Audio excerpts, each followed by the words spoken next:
All right, so for undercoating the truck, probably costs about $200 total considering buying the PPE for this.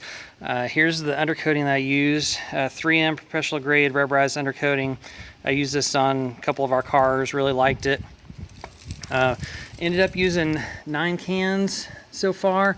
I think I'll probably go under it and touch it up with one more, so let's call it 10 cans. You can get it for about $12 or $13 a can, something like that. Cheap pair of goggles, and then a 3M respirator.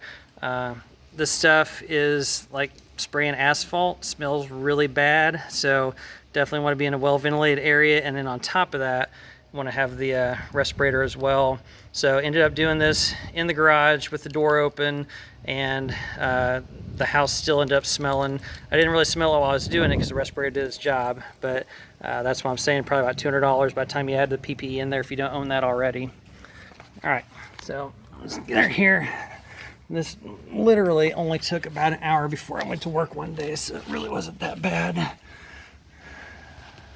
All right, so you can see here, nice black rubberized coating.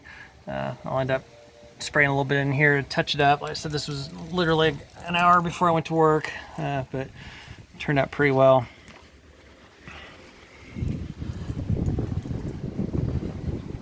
I need to get some of these different cross members and things like that a little bit better. But as far as the underside of the truck, all turned out pretty well. I'll go back here at the back, check it out too. With it being a truck, didn't have to worry about lifting it up or anything to get this sprayed in here.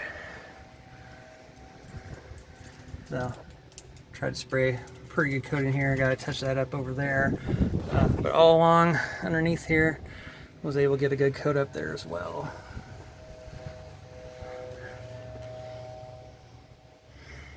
So really easy to do, doesn't take that much time, just wear your PPE, and pretty affordable. Try to go someplace to have this done, probably looking at about $600 or $700, something like that.